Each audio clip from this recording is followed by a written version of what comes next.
നമുക്ക് ഇന്നത്തെ ധ്യാനം ആരംഭിക്കാം. പ്രാർത്ഥനയോടുകൂടി. പരിശുദ്ധാത്മാവായ ദൈവമേ, എഴുന്നള്ളി വരണമെന്ന് ഞങ്ങൾ പ്രാർത്ഥിക്കുന്നു. ഞങ്ങളുടെ ഹൃദയങ്ങളിലേക്ക് നീ എഴുന്നള്ളി വരണമേ കർത്താവേ. ധാരാളം ശ്രോതാക്കൾ കർത്താവിൻ്റെ വചനം കേട്ട് കർത്താവേ നിൻ്റെ വചനത്താൽ പുനർജീവിക്കപ്പെട്ട് ക്രിസ്തുവിനെ രക്ഷകനായി സ്വീകരിച്ച് അവരുടെ ജീവിതത്തെ ധന്യമാക്കുവാൻ തക്കവണ്ണം പരിശുദ്ധാത്മാവ് ഇടപെടണമെന്ന് പ്രാർത്ഥിക്കുന്നു. അടിയനെ കരങ്ങളിലേക്ക് തരികയാണ്. ആത്മനിർവ് തരണമേ. വായ് തുറക്കുമ്പോൾ പരിശുദ്ധാത്മാവ് വാക്കുകളെ തരണമേ. ആഴമായ അർത്ഥതലങ്ങളിലേക്ക് പരിശുദ്ധാത്മാവ് ഞങ്ങളെ കൂട്ടിക്കൊണ്ടു പോകണമെന്ന് പ്രാർത്ഥിക്കുന്നു. ഞങ്ങളുടെ ജീവിതത്തിന് മാറ്റങ്ങളെ തരണമേ.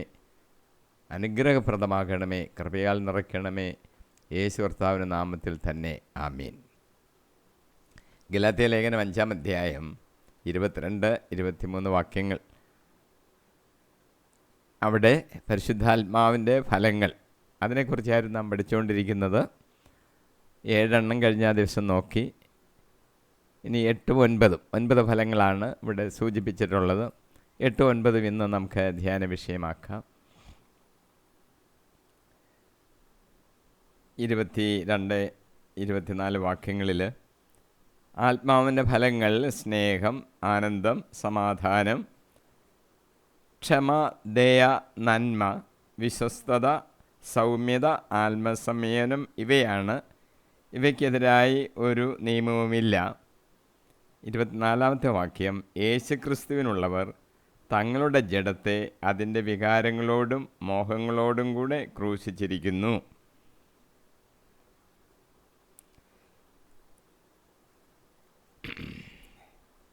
ഇന്ന് നമ്മൾ 8-ാമത്തെ ഫലം സൗമ്യത, 9-ാമത്തെ ഫലം ആത്മസംയമനം, ഇത് ധ്യാനിക്കാം. പരിശുദ്ധാത്മാവ് നമ്മളെ സഹായിക്കട്ടെ. 8-ാമത്തെ ഫലമായിട്ടാണ് സൗമ്യതയെക്കുറിച്ച് പറഞ്ഞിരിക്കുന്നത്. പരിശുദ്ധാത്മാവിൻ്റെ ഫലങ്ങൾ സങ്കീർത്തനം 37-11 ഇങ്ങനെ പറഞ്ഞിട്ടുണ്ട്. ശാന്തശീലർ ഭൂമി കൈവശമാക്കും, ഐശ്വര്യത്തികവിൽ അവർ ആനന്ദിക്കും. എങ്ങനെയാണ് ഈ ഒരാൾ സൗമ്യതയുണ്ട് അല്ലെങ്കിൽ അദ്ദേഹത്തിന് ആ ഫലമുണ്ട് എന്ന് നമുക്ക് കാണാവുന്നത്?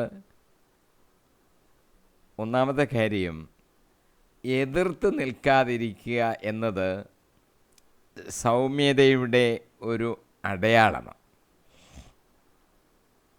ലൂക്കോസ് 6-29 ഇങ്ങനെ പറയുന്നു. യേശു കർത്താവ് പഠിപ്പിച്ചിരിക്കുകയാണ്, ഒരു ചകിട്ടത്തെ അടിക്കുന്നവന് മറ്റേ ചകിടുകൂടി കാണിച്ചു കൊടുക്കുക, മേലങ്കി എടുക്കുന്നവനെ കുപ്പായം കൂടി എടുക്കുന്നതിൽ നിന്ന് തടയരുത്. അധ്യാപന വരം ഉള്ളവർക്ക് ഈ സൗമ്യത വളരെ ആവശ്യമാണ്. പൗലോസ് ഇങ്ങനെ തിമോത്തിയോസിന് എഴുതിയിരിക്കുന്നു. 2 തിമോത്തിയോസ് 2-ാം അധ്യായം 24-25 വാക്യങ്ങളിൽ, കർത്താവിൻ്റെ ദാസൻ കലഹപ്രിയൻ ആയിരിക്കരുത്, എല്ലാവരോടും സൗമ്യത ഉള്ളവനും യോഗ്യനായ അധ്യാപകനും ക്ഷമാശീലനും ആയിരിക്കണം. എതിർക്കുന്നവരെ അവൻ സൗമ്യതയോടെ തിരുത്തണം. ഇപ്പോൾ അധ്യാപക വൃത്തിയിൽ അധ്യാപകർ അറിഞ്ഞുകൊണ്ടാണേലും അറിയാതെയാണേലും ചെയ്യുന്ന ചില കാര്യങ്ങളെ ചോദ്യം ചെയ്യുന്ന പ്രവണത ധാരാളം വർദ്ധിച്ചിട്ടുണ്ട്. ഏതായാലും അധ്യാപകർക്ക് ബൈബിൾ നൽകുന്ന ഈ പ്രത്യേക ഫലം ഉണ്ടായിരിക്കുന്നത് നല്ലതാണ്. പരിശുദ്ധാത്മാവിൻ്റെ നിറവാണ് അത് പ്രാപിക്കാൻ ഇടയാക്കുന്നത്. പരിശുദ്ധാത്മാവിൻ്റെ ഫലമാണല്ലോ. സൗമ്യത ഉള്ളവരായിരിക്കണം, എതിർക്കുന്നവരെ സൗമ്യതയോടെ തിരുത്തണം. ഇത് നമ്മുടെ അധ്യാപകരായ ആൾക്കാരെല്ലാം പ്രത്യേകം ഓർക്കേണ്ട കാര്യമാണ്. മൂന്നാമത് നമ്മൾ ചിന്തിക്കുന്നത് ഈ സൗമ്യത എന്ന് പറയുന്നത് പലരും വിചാരിക്കും വില കുറഞ്ഞതാ. നമ്മൾ ഒരിടത്ത് നിൽക്കുമ്പോൾ നമ്മളങ്ങ് സൗമ്യരായിട്ട് നിൽക്കുന്നു, ബാക്കിയുള്ളവരെല്ലാം വലിയ ആൾക്കാരായിട്ട് അങ്ങ് ശോഭിക്കും എന്നൊരു ചിന്ത പലർക്കും ഉണ്ട്. പക്ഷെങ്കിൽ ഇത് ദൈവത്തിൻ്റെ സന്നിധിയിൽ വിലയുള്ള കാര്യമാണ് ഈ സൗമ്യത എന്ന് നാം മനസ്സിലാക്കിയിരിക്കണം. 1 പത്രോസ് 3:4 ഇങ്ങനെ പറയുന്നു, ദൈവസന്നിധിയിൽ വിശിഷ്ടമായ സൗമ്യവും ശാന്തവുമാകുന്ന അനശ്വര രത്നമണിഞ്ഞ ആന്തരിക വ്യക്തിത്വമാണ് നിങ്ങളുടെ അലങ്കാരം. പല തരത്തിലുള്ള അലങ്കാരങ്ങളൊക്കെ ഉപയോഗിച്ച് വേഷഭൂഷാദികളൊക്കെ ധരിച്ച് ചെല്ലുന്നതിനെക്കാട്ടിൽ അതിനെക്കുറിച്ചുകൂടെ പത്രോസ് പറയുകയാണ്, എന്താണ് നിങ്ങളുടെ അലങ്കാരം? സൗമ്യവും ശാന്തവുമാകുന്ന അനശ്വര രത്നമണിഞ്ഞ ആന്തരിക വ്യക്തിത്വം, അതാണ് നമ്മുടെ അലങ്കാരം. യേശയ്യാ 29:19 ഇങ്ങനെ പറഞ്ഞിരിക്കുന്നു, ശാന്തശീലർക്ക് കർത്താവിൽ നവ്യമായ സന്തോഷം ലഭിക്കും, ദരിദ്രർ ഇസ്രായേലിൻ്റെ പരിശുദ്ധനിൽ ആഹ്ലാദിക്കും. യേശു മലയിലൊരു പ്രസംഗം നടത്തി. മലയിലെ പ്രസംഗം മത്തായിയുടെ സുവിശേഷം 5-5 ഇങ്ങനെ പറയുന്നു, ശാന്തശീലർ ഭാഗ്യവാന്മാർ, അവർ ഭൂമി അവകാശമാക്കും. നമുക്ക് ഭൂമി അവകാശമാക്കണോ?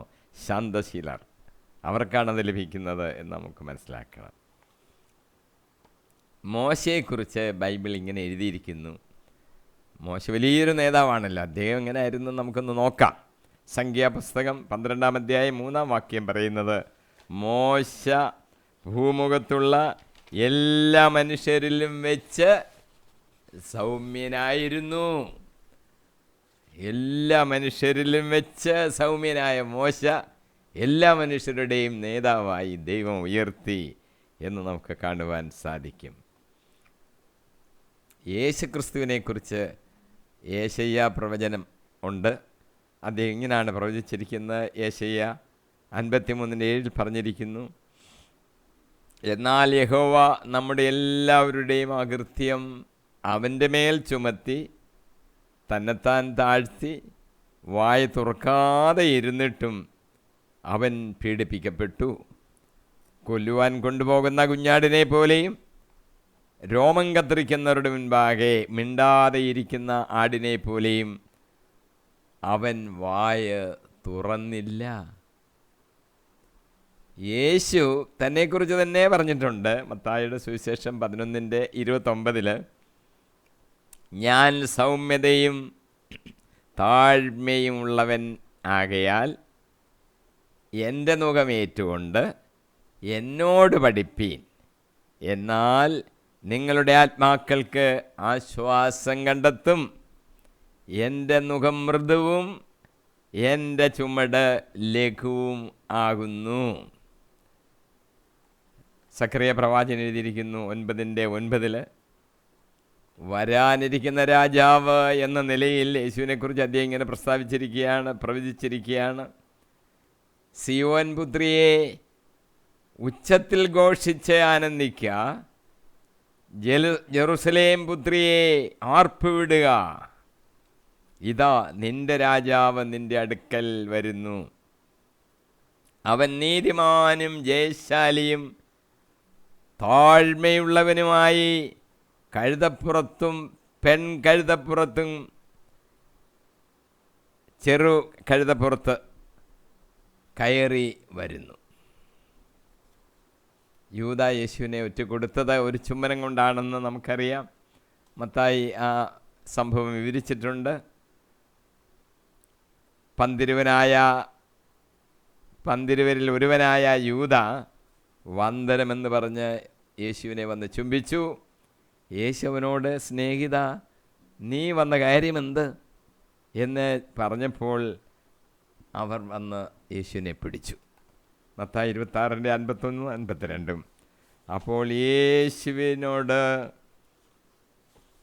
കൂടെ ഉണ്ടായിരുന്നവരിൽ ഒരുവൻ കൈ നീട്ടി വാളൂരി മഹാപുരോഹിതൻ്റെ ദാസനെ വെട്ടി അവൻ്റെ കാത് അറുത്തു. യേശുവിനോട്, വാള് ഊരി വെട്ടിയവനോട്, വാൾ ഉറയിലിടുക, വാൾ എടുക്കുന്നവർ ഒക്കെയും വാളാൽ നശിക്കും. യേശു പറഞ്ഞതാണ്. തിരിച്ചൊന്നും ചെയ്യണ്ട. ഇതാണ് യേശു പറഞ്ഞത്. യേശുവിനെക്കുറിച്ച് തന്നെ പത്രോസ് ഇങ്ങനെ സാക്ഷിച്ചിരിക്കുന്നു. 1 പത്രോസ് 2 അധ്യായം 21 മുതൽ 23 വരെ. ക്രിസ്തു നിങ്ങൾക്ക് വേണ്ടി സഹിക്കുകയും നിങ്ങൾ അനുകരിക്കുന്നതിന് വേണ്ടി നിങ്ങൾക്ക് മാതൃക നൽകുകയും ചെയ്തിരിക്കുന്നു. അവൻ പാപം ചെയ്തിട്ടില്ല, അവൻ്റെ അധരങ്ങളിൽ വഞ്ചന കാണപ്പെട്ടുമില്ല. നിന്ദിക്കപ്പെട്ടപ്പോൾ അവൻ പകരം നിന്ദിച്ചില്ല, പീഡനമേറ്റപ്പോൾ ഭീഷണിപ്പെടുത്തിയില്ല. പിന്നെയോ നീതിയോടെ വിധിക്കുന്നവന് തന്നെ തന്നെ പരമേൽപ്പിക്കുകയാണ് ചെയ്തത്. നമ്മൾ സൗമ്യതയുള്ളവരായിരിക്കണം, നമ്മൾ സൗമ്യത കാണിക്കണം എന്ന് ബൈബിൾ കൽപ്പിച്ചിട്ടുണ്ട്. എഫേസ്യോസ് 4:2 പൂർണ്ണമായ വിനയത്തോടും ശാന്തതയോടും ദീർഘക്ഷമയോടും കൂടെ നിങ്ങൾ സ്നേഹപൂർവ്വം അന്യോന്യം സഹിഷ്ണുതയോടെ വർത്തിക്കുവീൻ. തെസ്സലോനിക്കക്കാർക്ക് എഴുതുമ്പോൾ പൗലോസ് ഇങ്ങനെയാണ് എഴുതിയിരിക്കുന്നത്. 1 തെസ്സലോനിക്ക 2 അധ്യായം 7 ധാത്രി കുഞ്ഞുങ്ങളെ പരിചരിക്കുന്നത് പോലെ ഞങ്ങൾ നിങ്ങളുടെ ഇടയിൽ സൗമ്യമായി പെരുമാറി. അപ്പോൾ സൗമ്യത നമ്മൾ ഉണ്ടായിരിക്കണം, ആ ഫലം നമ്മൾ പുറപ്പെടുവിക്കണം. ആത്മനിർവൃതി വരുമ്പോൾ ഇതല്ല ഉണ്ടാകുന്നത്, ഇതൊരു ഫലമാണ്. ആത്മാവ് നമ്മളിൽ പ്രവർത്തിക്കുമ്പോൾ പരിശുദ്ധാത്മാവിൻ്റെ ഫലമായിട്ട് 9 പറഞ്ഞിരിക്കുന്നത് ആത്മസംയമനത്തെക്കുറിച്ച്, സെൽഫ് കൺട്രോൾ. സുഭാഷിതങ്ങൾ 21:17 സുഖലോലുപൻ ദരിദ്രനായി തീരും, വീഞ്ഞിലും സുഗന്ധതൈലത്തിലും ആസക്തി കാട്ടുന്നവൻ ധനികൻ ആകുകയില്ല. സുഭാഷിതങ്ങൾ 32:2 ഇങ്ങനെ പറഞ്ഞിരിക്കുന്നു, ഭക്ഷണക്കൊതിയനാണെങ്കിൽ നീ നിയന്ത്രണം പാലിക്കുക. ഭരണാധിപൻ്റെ കൂടെ ഭക്ഷണത്തിന് ഇരിക്കുകയാണെങ്കിൽ അവൻ്റെ വിശിഷ്ട വിഭവങ്ങളിൽ കൊതി വയ്ക്കരുത്. വീഞ്ഞ്, ലഹരി സാധനങ്ങൾ ഇവയൊക്കെ നിയന്ത്രിക്കേണ്ടവയാണ്. അതിനെക്കുറിച്ചും ബൈബിളിലെ ചില നിർദ്ദേശങ്ങളൊക്കെ നൽകിയിട്ടുണ്ട്. പഴയ നിയമത്തിൽ പുരോഹിതന്മാർക്ക് ചില കൽപ്പന കൊടുത്തിരിക്കുന്നു. ലേവ്യർ 10:9 നീയും പുത്രന്മാരും സങ്ങാമന കൂടാരത്തിലൊക്കെ പോകുമ്പോൾ വീഞ്ഞോ ലഹരി സാധനങ്ങളോ കുടിക്കരുത്, കുടിച്ചാൽ നീ മരിക്കും. നാസിർ വ്രതം എടുക്കുന്നവരുണ്ടായിരുന്നു അന്ന്. അവർക്കുള്ള ചില നിയമങ്ങളുണ്ട്.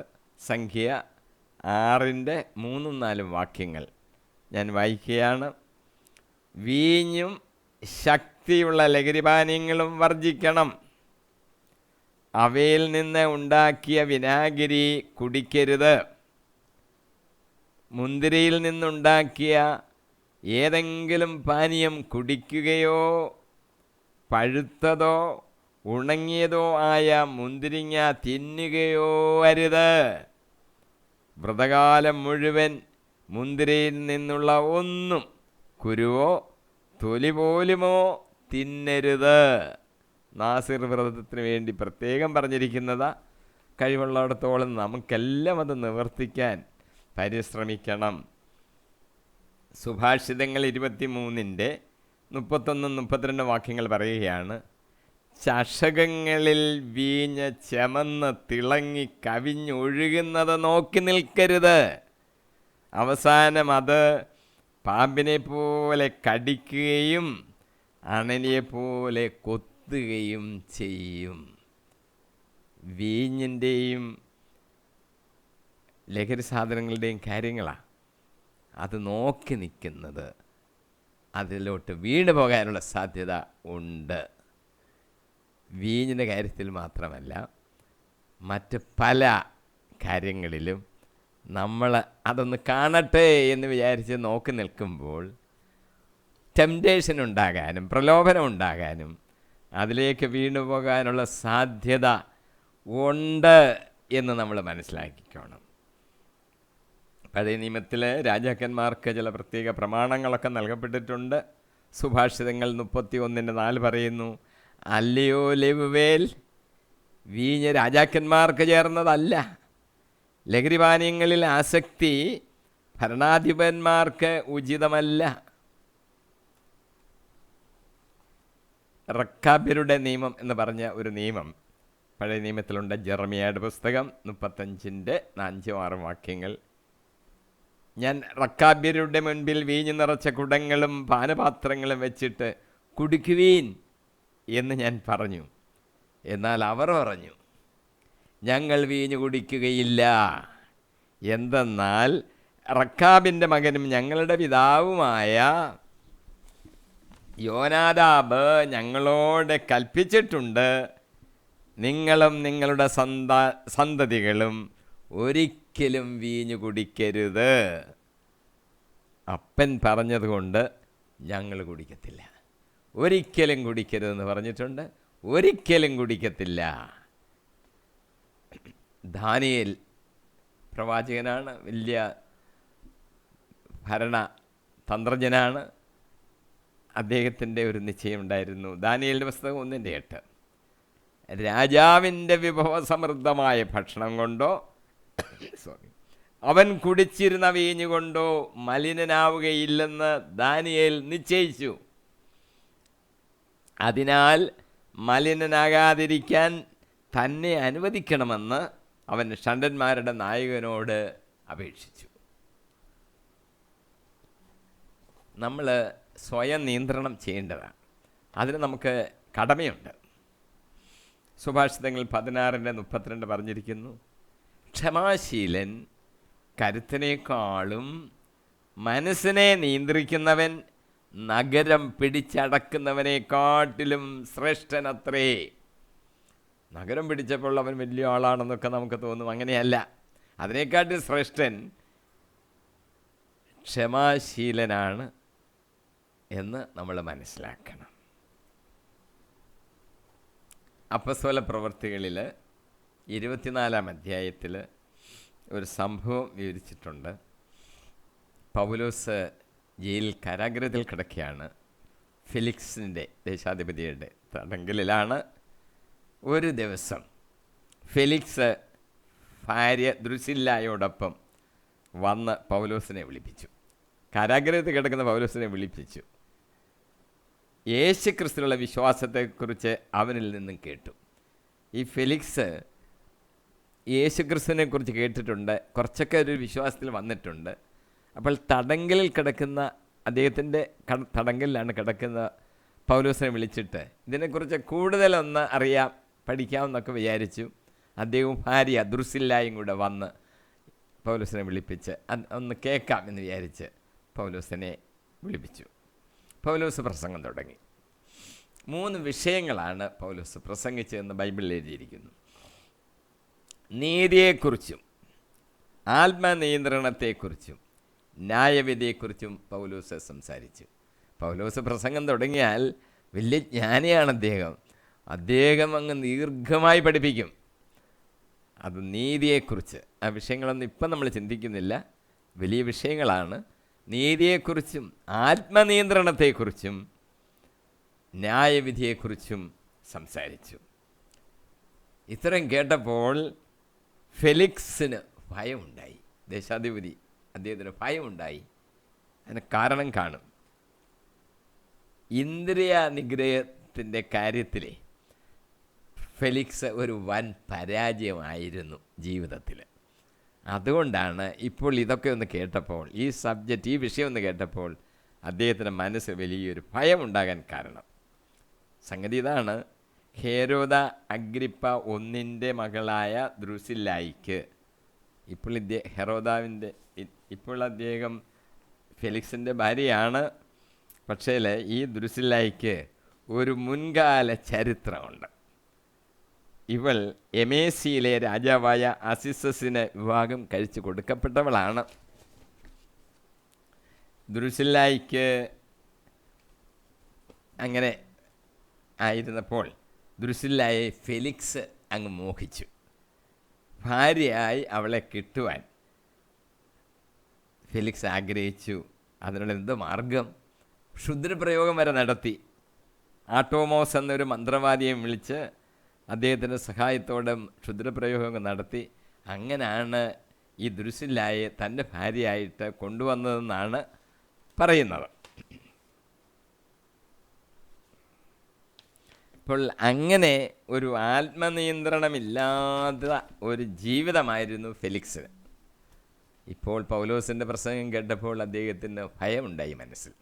തൽക്കാലം അവിടെ നിൽക്ക്, ഇനി ഒരിക്കൽ ഞങ്ങൾ നിന്നെ വിളിച്ച് കൂടുതൽ വിവരങ്ങൾ അറിയാമെന്ന് പറഞ്ഞ് അദ്ദേഹം ആ പ്രസംഗം അവിടെ അങ്ങ് നിർത്തിച്ച് അവർ രണ്ടും അങ്ങ് പോയി. പൗലോസിനെ വീണ്ടും കാരാഗ്രഹത്തിൽ തന്നെ ഇട്ടു. റോമാക്കാർക്ക് എഴുതിയ ലേഖനത്തിൽ 6-ാം അധ്യായം 12-ാം വാക്യത്തിൽ പൗലോസ് എഴുതിയിരിക്കുന്നു, ജഡമോഹങ്ങൾ നിങ്ങളെ കീഴ്പ്പെടുത്താൻ തക്കവണ്ണം പാപം നിങ്ങളുടെ മർത്യശരീരത്തിൽ ഭരണം നടത്താതിരിക്കട്ടെ. നമ്മുടെ ശരീരം മർത്യശരീരമാണ്. ആ ജഡമോഹങ്ങൾ നമ്മളെ കീഴ്പ്പെടുത്തുവാൻ പാടില്ല എന്ന് പ്രത്യേകം ഓർക്കണം. നമ്മുടെ നാവിനെ നമ്മൾ നിയന്ത്രിക്കേണ്ടതാണ്. യാക്കോബ് അപ്പസ്തോലൻ യാക്കോബൻ്റെ ലേഖനം 3-ാം അധ്യായം 2-ാം വാക്യം, നാം എല്ലാവരും പല വിധത്തിൽ തെറ്റ് ചെയ്യുന്നു, സംസാരത്തിൽ തെറ്റുവരാത്ത ഏവനും പൂർണ്ണനാണ്, തൻ്റെ ശരീരത്തെ മുഴുവൻ നിയന്ത്രിക്കാൻ അവന് കഴിയും. യാക്കോബിൻ്റെ ലേഖനത്തിൽ പ്രത്യേകം എടുത്തു പറയുന്ന ചില ഒരു ആശയങ്ങളുണ്ട്. ഈ നാവ് വളരെ കുഴപ്പക്കാരനാണ്. അതിനെ നിയന്ത്രിക്കാമെന്നുണ്ടെങ്കിൽ നമ്മുടെ ശരീരത്തെ മുഴുവൻ നിയന്ത്രിക്കാൻ സാധിക്കുമെന്നാണ് അദ്ദേഹം പറയുന്നത്. തൻ്റെ ശരീരത്തെ മുഴുവൻ നിയന്ത്രിക്കുവാൻ നാവിനെ നിയന്ത്രിക്കുന്നവർക്ക് കഴിയും. തിന്ന് കുടിച്ച് മത്തരാകുക കർത്താവ് വെറുക്കുന്ന ഒരു വലിയ തിന്മയാണത്. തിന്നുക, കുടിക്കുക, മത്തരാകുക. തിന്നുക, കുടിക്കുക, നൃത്തം ചെയ്യുക. ഇതാണ് ഇസ്രായേൽ ജനം മരുഭൂമിയിൽ വെച്ച് ചെയ്ത തെറ്റ് എന്ന് എഴുതിയിട്ടുണ്ട്. അവർ മോശ അങ്ങ് കയറിപ്പോയപ്പോൾ കാളയെ ഉണ്ടാക്കി, വിഗ്രഹം ഉണ്ടാക്കി, അതിൻ്റെ മേലെ ആരാധനകൾ അർപ്പിക്കുകയും അതിൻ്റെ മുമ്പിൽ നൃത്തം ചെയ്യുകയും ചെയ്തു. തിന്നുകയും കുടിക്കുകയും നൃത്തം ചെയ്യുകയും ചെയ്തു. എന്താ പറഞ്ഞിരിക്കുന്നത്? ഈ ലഹരിയുമായിട്ട് ബന്ധപ്പെട്ട ഒരു സംഗതിയായി നിർത്തും. ഇതങ്ങ് ചെല്ലുമ്പോൾ അങ്ങ് തന്നെ അങ്ങ് നൃത്തം വരിക. തിന്നുക, കുടിക്കുക, നൃത്തം ചെയ്യുക. തിന്നുകയും കുടിക്കുകയും മത്തരാകുകയും ചെയ്യുന്നവരെ കർത്താവ് യഥാർത്ഥത്തിൽ വെറുക്കുകയാണ്. യേശു കർത്താവ് ഒരു ഉപമ നമ്മളോട് പറഞ്ഞിട്ടുണ്ട്. ലൂക്കോസിൻ്റെ സുവിശേഷം 12-ാം അധ്യായം 45-ാം വാക്യത്തിലാണ് ആ സംഭവം. ഇങ്ങനെയാണ്, വീട്ടുജോലിക്കാർക്ക് യഥാസമയം ഭക്ഷണം കൊടുക്കുന്നതിന് യജമാനൻ ഒരു ഭൃത്യനെ നിയമിക്കുന്നു. അപ്പോൾ യജമാനൻ അങ്ങ് പോയിരിക്കുക. ഈ ഭൃത്യൻ്റെ ജോലിയാണ് വീട്ടുജോലിക്കാർക്കെല്ലാം ഭക്ഷണം കൃത്യസമയത്ത് തയ്യാറാക്കി കൊടുക്കുക. പക്ഷേ ഈ ഭൃത്യൻ മനസ്സിലാക്കി യജമാനൻ തിരിച്ചു വരാൻ താമസിക്കും. എങ്കിലൊരു കാര്യം ചെയ്തേക്കാം, ആ ഭൃത്യൻ തൻ്റെ യജമാനൻ വരാൻ വൈകുമെന്ന് ഉള്ളിൽ കരുതി യജമാനൻ്റെ ദാസന്മാരെയും ദാസിമാരെയും അടിക്കാനും തിന്നുകുടിച്ച് ഉന്മത്തനാകാനും അങ്ങ് തുടങ്ങി. പ്രതീക്ഷിക്കാത്ത ദിവസത്തിലും അറിയാത്ത മണിക്കൂറിലും യജമാനൻ തിരിച്ചു വരുന്നു. എന്തു ചെയ്യും? യജമാനൻ അവനെ ശിക്ഷിച്ച് അവൻ്റെ പങ്ക് അവിശ്വാസികളോടുകൂടി ആക്കുകയും ചെയ്യും. ലൂക്കോസിൻ്റെ സുവിശേഷം 12-ാം അധ്യായം 45-46 വാക്യങ്ങളിൽ അത് പറഞ്ഞിട്ടുണ്ട്. തിന്നുക, കുടിക്കുക, മത്തരാകുക കർത്താവ് ഒട്ടും ഇഷ്ടപ്പെടുന്ന കാര്യമല്ല. സ്നാപകയോഹന്നാൻ്റെ ജനനത്തെക്കുറിച്ച് അറിയിപ്പ് നൽകിയപ്പോൾ കർത്താവിൻ്റെ ദൂതൻ ഇങ്ങനെയാണ് പറഞ്ഞിരിക്കുന്നത്, കർത്താവിൻ്റെ സന്നിധിയിൽ അവൻ വലിയവനായിരിക്കും. സ്ത്രീകളിൽ നിന്ന് ജനിച്ചവർ സ്നാപകയോഹന്നാനേക്കാൾ വലിയവനില്ലെന്ന് യേശു കർത്താവ് പറഞ്ഞിട്ടുണ്ട്. ഇവിടെ മാലാഖ അറിയിച്ചിരിക്കുന്നത് കർത്താവിൻ്റെ സന്നിധിയിൽ അവൻ വലിയവനായിരിക്കും. വീഞ്ഞോ മറ്റ് ലഹരി പാനീയങ്ങളോ അവൻ കുടിക്കുകയില്ല. അമ്മയുടെ ഉദരത്തിൽ വച്ച് തന്നെ അവൻ പരിശുദ്ധാത്മാവിനാൽ നിറയും. ഏലിയായുടെ ചൈതന്യത്തോടും ശക്തിയോടും കൂടെ കർത്താവിൻ്റെ മുമ്പിൽ മുന്നോടിയായി പോയത് ഈ സ്നാപയോഹന്നാനാണെന്ന് നാം മനസ്സിലാക്കിയിട്ടുണ്ട്. സുഭാഷിതങ്ങൾ 25:28 പറയുന്നു, ആത്മനിയന്ത്രണമില്ലാത്ത മനുഷ്യൻ കോട്ടകളില്ലാത്ത നഗരം പോലെയാണ്. ഇനി വിവാഹത്തെക്കുറിച്ച് നമ്മൾ ചില കാര്യങ്ങളെങ്കിലും ഇപ്പോഴൊന്ന് ചിന്തിക്കുന്നത് നല്ലതായിരിക്കും.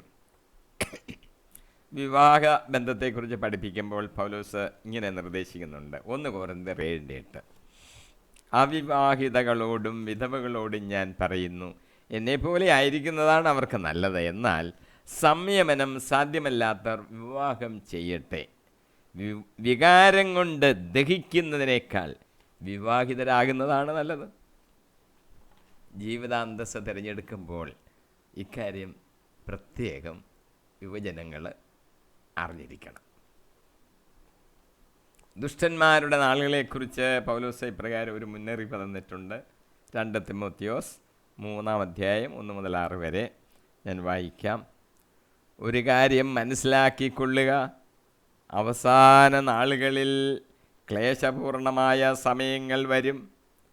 അപ്പോൾ സ്വാർത്ഥ സ്നേഹികളും ധനമോഹികളും അഹങ്കാരികളും ഗർവിഷ്ഠരും ദൈവദൂഷകരും മാതാപിതാക്കന്മാരെ അനുസരിക്കാത്തവരും കൃതജ്ഞരും വിശുദ്ധി ഇല്ലാത്തവരുമായ മനുഷ്യരുണ്ടാകും. അവസാന നാളായോ എന്ന് നമുക്കൊന്ന് പരിശോധിക്കുന്നെങ്കിൽ ഇത് നോക്കിയാൽ മതി. ക്ലേശപൂർണമായ സമയങ്ങൾ വരും. സ്വാർത്ഥ സ്നേഹികൾ ഉണ്ടാകും, ധനമോഹികൾ, അഹങ്കാരികൾ, ഗർവിഷ്ഠർ, ദൈവദൂഷകർ, മാതാപിതാക്കന്മാരെ അനുസരിക്കാത്തവർ, കൃതജ്ഞർ, വിശുദ്ധിയില്ലാത്തവർ, അങ്ങനെയുള്ള മനുഷ്യരുണ്ടാകും. മാതാപിതാക്കന്മാരെ അനുസരിക്കുന്നത് തന്നെയല്ല, മാതാവിനെ കൊന്നുകളയുന്ന മക്കൾ നമ്മളെ വായിക്കുന്നല്ലോ. പ്രസവിച്ചിട്ട മക്കളെ കൊന്ന് കുഴിച്ചിടുന്ന അമ്മമാർ, അവർ മനുഷ്യത്വമില്ലാത്തവരും ഒന്നിനു വഴങ്ങാത്തവരും അപവാദം പറയുന്നവരും ആത്മനിയന്ത്രണമില്ലാത്തവരും ക്രൂരന്മാരും നന്മയെ വെറുക്കുന്നവരും വഞ്ചകരും എടുത്ത് ചാട്ടക്കാരും അഹന്തയുള്ളവരും ദൈവത്തെ സ്നേഹിക്കുന്നതിന് പകരം സുഖഭോഗങ്ങളിൽ ആസക്തിയുള്ളവരുമായിരിക്കും. അവർ ഭക്തിയുടെ ഭാഗ്യരൂപം നിലനിർത്തിക്കൊണ്ട് അതിൻ്റെ ചൈതന്യത്തെ നിഷേധിക്കും. ഭക്തിയുണ്ടോ? ഭാഗ്യരൂപത്തിൽ ഭക്തി കാണിക്കും, ചൈതന്യത്തെ അങ്ങ് നിഷേധിക്കും. പുറമേ അങ്ങ് ഭക്തിയാണ്, കാണുന്നവരെല്ലാവർക്കും ഈ എന്തൊരു ഭക്തനാണെന്ന് ഓർക്കും, അകത്തൊന്നുമില്ല, ഭക്തിയൊക്കെ നിഷേധിക്കും. അവരിൽ നിന്ന് അകന്ന് നിൽക്കുക. ഇങ്ങനെയുള്ള ചില ആൾക്കാരുണ്ട്, അകന്ന് നിന്നോളാനാണ് പൗലോസ് നമ്മളോട് പറയുന്നത്. അവരിൽ ചിലർ വീടുകളിൽ നുഴഞ്ഞു കയറി ദുർബലകളും പാപങ്ങൾ ചെയ്തു കൂട്ടിയവരും വിഷയാശക്തിയാൽ നയിക്കപ്പെടുന്നവരുമായ സ്ത്രീകളെ വശപ്പെടുത്തുന്നു. അങ്ങനെയും കുഴപ്പമുണ്ടെന്ന് മനസ്സിലാക്കിക്കോണം.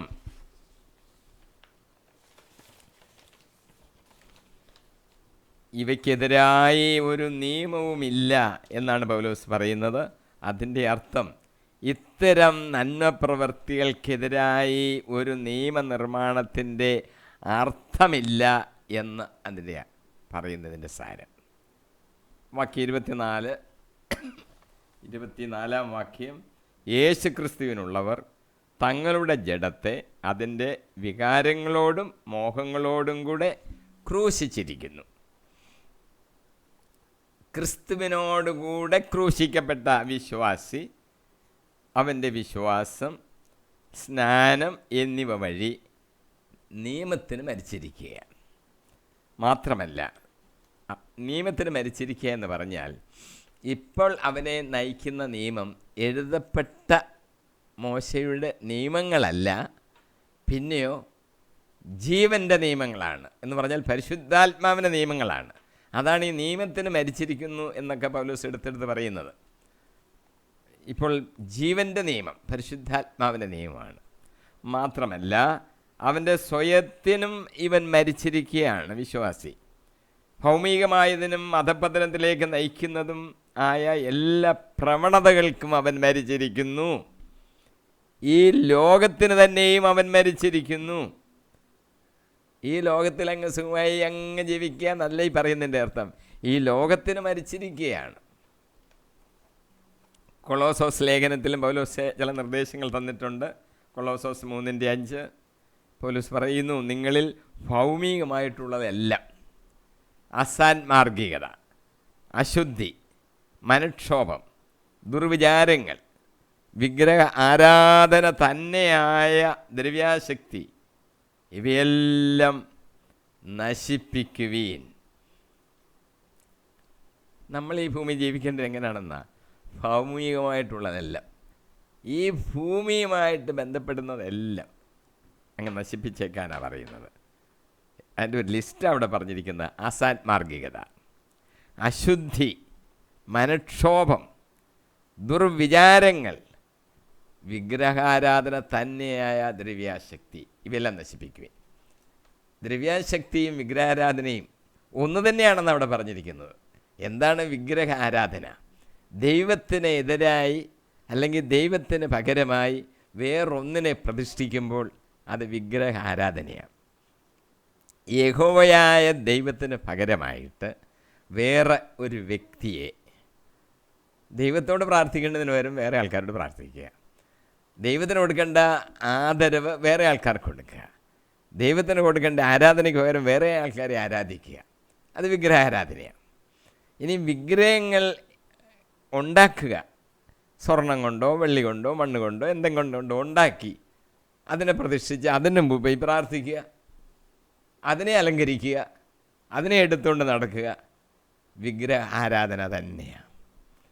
വേറൊന്ന് യഹോവയ്ക്ക് പകരം, ദൈവത്തിന് പകരം വേറെ ഏതിനെങ്കിലും അങ്ങ് വലിയ സ്ഥാനത്തേക്ക് ആക്കി അങ്ങ് ആരാധിക്കുക, അതാണ് ഇവിടെ പറഞ്ഞത് ദൈവ്യാഗ്രഹം. ഈ ഭൂമിയിൽ പണമുണ്ടാക്കി കൂന കൂട്ടി ആകാശത്തോളം അങ്ങ് മുട്ടിച്ചാൽ ഞാൻ വലിയവനാണെന്നുള്ള ഭാവം ദൈവത്തെക്കുറിച്ച് ചിന്തിക്കുന്നുമില്ല. ഞാൻ ഏറ്റവും വലിയവൻ എന്ന് കരുതും. ഞാൻ ആകാശത്തിൽ മുട്ടി നിൽക്കുന്ന ആ പണത്തിൻ്റെ അധിപൻ എന്നവൻ വിചാരിക്കും. അവന് വലിയ തെറ്റാ ചെയ്യുന്നത്. അവൻ വിഗ്രഹാരാധനയാണ് നടത്തുന്നത്. ഈ പണമാണ് അവൻ്റെ ദൈവം. യേശു കർത്താവ് പറഞ്ഞു, ദൈവത്തെയും മാമോനെയും കൂടെ സേവിക്കുവാൻ, സ്നേഹിക്കുവാൻ, ആരാധിക്കുവാൻ നിങ്ങൾക്ക് കഴിയത്തില്ല. മാമോൻ എന്ന് പറഞ്ഞാൽ പണമാണ്. ഒരു പൈശാചിക ശക്തിയായിരുന്നു പണ്ടുകാലത്ത് ആദ്യം വിചാരിച്ചിരുന്നത്. അത് ക്രമേണ അർത്ഥം വന്നപ്പോൾ പണമെന്നുള്ള അർത്ഥം തന്നെയായി. രണ്ടും കൂടെ ശരിയാകത്തില്ല. പിശാചിൻ്റെ ബലിപീഠത്തിലും പൂജ അർപ്പിച്ചേച്ച് ഇപ്പുറത്തും ആരാധന നടത്താൻ, കർത്താവിൻ്റെ ബലിയുമായിട്ട് ബന്ധപ്പെടാനായിട്ട് ഒക്കത്തില്ല. പൗലോസ് എടുത്ത് പറഞ്ഞിട്ടുണ്ട്. അവിടെയും ആകാൻ നേർച്ചയിടാം, അവിടെയും കാര്യങ്ങൾ നടക്കട്ടെ എന്ന് പറഞ്ഞ് അവിടെയും പോകുന്നവരുണ്ട്, ഇവിടെയും വരുന്നവരുണ്ട്. പറ്റത്തില്ല. ദൈവത്തെയും പിശാചിനെയും അവരുടെ ബലിപീഠത്തിൽ ഒരേ സമയം ആരാധിക്കുക പറ്റത്തില്ല. വിഗ്രഹാരാധന ദൈവം ഏറ്റവും വെറുക്കുന്ന ഒരു കൽപ്പനയിൽ പറഞ്ഞിട്ടുള്ളതാണ്. ഞാൻ അസഹിഷ്ണുവായ ദൈവമാണ്, എനിക്ക് തരേണ്ട ആരാധന വേറെ ആൾക്ക് കൊടുക്കാൻ പാടില്ല. വേറെ ആരെയും അങ്ങനെ ആരാധിക്കുകയും ബഹുമാനിക്കുകയും ഒന്നും ചെയ്യേണ്ട. ഞാനാണ് ദൈവം, ഞാനാണ് കർത്താവ്. ഈജിപ്തിൽ നിന്ന് നിന്നെ വിടുവിച്ചുകൊണ്ട് വന്ന കർത്താവ് ഞാനാ. വേറെ ദൈവമൊന്നും നിനക്കുണ്ടാകരുത്. മുകളിൽ ആകാശത്തിലോ താഴെ ഭൂമിയിലോ ഭൂമിക്കടിയിലെ വെള്ളത്തിലോ ഉള്ള ഒന്നിൻ്റെയും പ്രതിമയോ രൂപം ഒന്നും നീ ഉണ്ടാക്കരുത്, ആരാധിക്കുകയും വരുന്നു. മത്തായിയുടെ സുവിശേഷം 5-ാം അധ്യായം 29-ാം വാക്യത്തിൽ ഇങ്ങനെ പറഞ്ഞിരിക്കുന്നു: ജഡിക മോഹങ്ങളെ നിയന്ത്രിച്ച് കളയേണ്ടതാണ്. യേശു കർത്താവ് പഠിപ്പിച്ചൊരു കാര്യം, വലത്ത് കണ്ണ് നിനക്ക് പാപഹേതു ആകുന്നു എങ്കിൽ അത് ചൂഴ്ഞ്ഞെടുത്ത് എറിഞ്ഞു കളയുക. ശരീരമാകെ നരകത്തിലേക്ക് എറിയപ്പെടുന്നതിനേക്കാൾ നല്ലത് അവയവങ്ങളിലൊന്ന് നഷ്ടപ്പെടുന്നതാണ്. ഇപ്പോൾ നമുക്കൊരു ചെറിയ നഷ്ടം, അവയവങ്ങളിലൊന്ന്, അത് പോട്ടെന്നങ്ങ് വെക്കാമെങ്കിൽ സ്വർഗരാജ്യം കിട്ടുമെങ്കിൽ അതല്ലേ നല്ലത്. അല്ലെങ്കിൽ ശരീരം മൊത്തം അങ്ങോട്ട് എടുത്ത് ഒറ്റ ഏറെ നരകത്തിലോട്ട്. അതാണോ നല്ലത്? ഒരു കണ്ണില്ലേലും കുഴപ്പമില്ല, സ്വർഗത്തിലോട്ട് കയറുന്നതാണോ നല്ലത് എന്ന് നിങ്ങൾ മനസ്സിലാക്കിക്കോണം എന്നാണ് യേശു പറഞ്ഞത്. പത്രോസ് നമ്മളെ ഇങ്ങനെ പഠിപ്പിക്കുന്നു. 1 പത്രോസ് 4:12, ശരീരത്തിൽ പീഡനമേറ്റ ക്രിസ്തുവിൻ്റെ മനോഭാവം നിങ്ങൾക്ക് ആയുധമായിരിക്കട്ടെ. എന്തെന്നാൽ ശരീരത്തിൽ സഹിച്ചിട്ടുള്ളവൻ പാപത്തോട് വിട പറഞ്ഞിരിക്കുന്നു. അവൻ ശരീരത്തിൽ ജീവിക്കുന്നിടത്തോളം കാലം മാനുഷിക വികാരങ്ങൾക്ക് അടിമപ്പെട്ടല്ല, ദൈവഹിതത്തിനൊത്താണ് ജീവിക്കുന്നത് എന്ന് ഓർക്കണം. ആഡംബര ജീവിതം, അതിനെക്കുറിച്ച് കർത്താവ് നല്ല പാഠം നമുക്ക് പറഞ്ഞു തന്നിട്ടുണ്ട്. അതിനെ ആഡംബര ജീവിതത്തെക്കുറിച്ചുള്ള നമ്മുടെ മനോഭാവം എന്തായിരിക്കണം? കർത്താവ് ഒരു ഉപമ പറഞ്ഞു. ധനവാനും ലാസറും എന്നുള്ള ഹെഡിങ്ങിലാണ് നമ്മൾ വായിക്കുന്നത്. ലൂക്കോസിൻ്റെ സുവിശേഷം 16-ാം അധ്യായത്തിൽ യേശു കർത്താവ് ആ കാര്യമൊക്കെ നമ്മളോട് പറയുകയാണ്. നരകത്തിൽ കിടക്കുന്ന ആ ധനവാൻ അബ്രാഹാം പിതാവിനോട് യാചിക്കുന്നത്, ലാസറിനെ ഇങ്ങോട്ട് വിട്ട് എൻ്റെ നാവിനെ ഒന്ന് തണുപ്പിക്കാൻ, ആ വെള്ളത്തിലൊന്ന് മുക്കി എൻ്റെ നാവിനെ ഒന്ന് തണുപ്പിച്ച് തരണമേ. അബ്രാഹാം കൊടുത്ത മറുപടി, മകനെ നീ ഓർമ്മിക്കുക, നിനക്ക് ജീവിതകാലത്ത് എല്ലാ സുഖസൗകര്യങ്ങളും ലഭിച്ചിരുന്നു, ലാസറിനോ കഷ്ടതകളും. ഇപ്പോൾ അവൻ ഇവിടെ ആനന്ദിക്കുകയും നീ വേദന അനുഭവിക്കുകയും ചെയ്യുന്നു. ഈ ജീവിതകാലത്ത് മൃദുലമായ പട്ടുവസ്ത്രം ധരിക്കുന്നതിലോ സുഭിക്ഷമായി ഭക്ഷിച്ച് ആനന്ദിക്കുന്നതിലോ വലിയ കാര്യമൊന്നുമില്ല. പടിവാതിൽക്കൽ കിടക്കുന്ന ലാസറിൻ്റെ കാര്യത്തിൽ അവനൊന്ന് ശ്രദ്ധിച്ചിരുന്നെങ്കിൽ എത്ര നന്നായിരുന്നു. വേറൊരു ഉപമ യേശു പറയുകയാണ്, ലൂക്കോസ് 8:4-15 വരെ, വിതക്കാരൻ്റെ ഉപമ. അത് ഉപമ പറഞ്ഞിട്ട് യേശു അതിൻ്റെ ഒരു വിശദീകരണം നൽകിയിട്ടുണ്ട്. വിത്തുകളിൽ ചിലത് മുള്ളുകളുടെ ഇടയിലാണ് വീണത്. മുള്ളുകളെന്ന് പറഞ്ഞാൽ ജീവിത ക്ലേശങ്ങൾ, സമ്പത്ത്, സുഖഭോഗങ്ങൾ. വചനമാകുന്ന വിത്തിനെ അത് ഞെരുക്കിക്കളയുന്നു, തന്മൂലം ഫലമുണ്ടാകുന്നില്ല. ജീവിതക്ലേശങ്ങൾ എല്ലാവർക്കും ഉണ്ടാകാം. ജീവിതക്ലേശങ്ങൾ ഉണ്ടാകുമ്പോൾ നമ്മൾ കർത്താവിലേക്ക് ദൃഷ്ടി പതിപ്പിക്കണം, അവനിൽ ആശ്രയം ഉറപ്പിക്കണം. അതിനുള്ള അവസരമാണ് ഈ ജീവിത ക്ലേശങ്ങൾ. അവൻ ഒരു നാളും നമ്മെ കൈവിടുകയില്ല. സമ്പത്ത്, അത് ദൈവത്തിൻ്റെ ദാനമാണ്. എന്തിനാണ് നമുക്ക് ദാനമായിട്ട് തന്നിരിക്കുന്നത്? മറ്റുള്ളവർ കൂടി പങ്കുവെക്കുവാൻ നമ്മെ ദൈവമേൽപ്പിച്ചവയാണവ. കൂട്ടിവെക്കാനല്ല, മറ്റുള്ളവർ കൂടി പങ്കുവെച്ച് കൊടുക്കാൻ നമ്മളെ ഏൽപ്പിച്ചതാണത്. സുഖഭോഗങ്ങളിൽ മുഴുകിയാൽ ക്രിസ്തുവിൻ്റെ പീഡാനുഭവങ്ങളോട് ഏകീഭവിക്കുവാനായിട്ട് നമുക്ക് സാധിക്കാതെ വരും. അപ്പോൾ അവൻ്റെ തിരുരക്തം തളിക്കപ്പെട്ട് നാം വിശുദ്ധീകരിക്കപ്പെടുവാൻ സാധ്യമല്ലാതായി പോകും. നമ്മളിൽ വചനം വിതയ്ക്കപ്പെട്ടാൽ അത് വളരുവാനുള്ള സാധ്യത അങ്ങനെയാണെങ്കിൽ ഇല്ലാതായി പോകും. ക്രിസ്തുവിനെ പ്രതി സകലതും വിട്ടുകളയാനാണ് കർത്താവ് നമ്മളോട് ആവശ്യപ്പെടുന്നത്. മർക്കോസിൻ്റെ സുവിശേഷം 10-ാം അധ്യായം 29-39 വാക്യങ്ങളിൽ യേശു കർത്താവ് ഇങ്ങനെ ഒരു ചോദ്യത്തിന് ഉത്തരമായി പറയുകയാണ്, സത്യമായി ഞാൻ നിങ്ങളോട് പറയുന്നു, എന്നെ പ്രതിയും സുവിശേഷത്തെ പ്രതിയും ഭവനത്തെയോ സഹോദരന്മാരെയോ സഹോദരിമാരെയോ മാതാവിനെയോ പിതാവിനെയോ മക്കളെയോ വയലുകളെയോ ത്യജിക്കുന്നവരിൽ ആർക്കും ഇവിടെ വച്ച് തന്നെ 100 ഇരട്ടി ലഭിക്കാതിരിക്കുകയില്ല. ഭവനങ്ങളും സഹോദരന്മാരും സഹോദരിമാരും മാതാക്കളും മക്കളും വയലുകളും അവയോടൊപ്പം പീഡനങ്ങളും വരാനിരിക്കുന്ന കാലത്ത് നിത്യജീവനും. കർത്താവിന് വേണ്ടി ഇതെല്ലാം ത്യജിച്ചാൽ 100 ഇരട്ടി ഈ കാലത്ത് തന്നെ കിട്ടുമെന്ന് കർത്താവ് പറഞ്ഞ വാചകമാണ്. ഒരു പരീക്ഷണാർത്ഥമൊന്നും നോക്കണമെന്നൊന്നുമില്ല, ചെയ്താൽ മതി, സംഭവിക്കും. ത്യജിച്ച് നോക്ക്, 100 ഇരട്ടി ഈ ലോകത്തിൽ വെച്ച് തന്നെ കിട്ടും. അതുമാത്രമല്ല, വരാനിരിക്കുന്ന ലോകത്ത് നിത്യജീവനും കിട്ടും കിട്ടും കിട്ടും, ഉറപ്പ്. ലൂക്ക 5:27 മുതൽ 31 വരെ യേശു ലേവിയെ വിളിക്കുന്നു, എന്നെ അനുഗമിക്കുക. ചുങ്കക്കാരനാണ്, വലിയ പ്രധാനപ്പെട്ട ഒരു ചുങ്കക്കാരനാണ്. ലേവി എല്ലാം ഉപേക്ഷിച്ച് തൻ്റെ ആ ഉദ്യോഗവും അതിൻ്റെ പണവും സമ്പാദ്യവും എല്ലാം വേണ്ടാന്ന് വെച്ചിട്ട് യേശുവിനെ അനുഗമിച്ചു. ഒരു വലിയ വിരുന്നൊക്കെ നടത്തിയായിട്ട് നമ്മൾ വായിക്കുന്നുണ്ട്. ആ ലേവിയാണ് മത്തായിയുടെ സുവിശേഷം എഴുതിയിരിക്കുന്ന മത്തായി അപ്പോസ്തലൻ. എന്തൊരു സ്ഥാനത്തേക്ക് കയറി. അല്ലെങ്കിൽ ചുങ്കക്കാരനായിട്ട് വർക്ക് ചെയ്ത് അവസാനം ചുങ്കക്കാരൻ എന്നുള്ള നിലയിൽ മരിച്ചു പോകുമായിരുന്നു. എവിടെ ചെല്ലുമെന്നൊരു നിശ്ചയമില്ല. ഇപ്പോൾ നിശ്ചയം ഈ ഭൂമിയിൽ വെച്ച് തന്നെ ഉന്നത സ്ഥാനം, അപ്പോസ്തലൻ എന്നുള്ള സ്ഥാനം. മരിച്ചു പോയി കഴിയുമ്പോൾ അവന് നിത്യജീവൻ അർഹനായിരിക്കുന്നു. എന്ത് ചെയ്തു? യേശു കർത്താവിന് വേണ്ടി എല്ലാം അങ്ങ് ത്യജിച്ചു.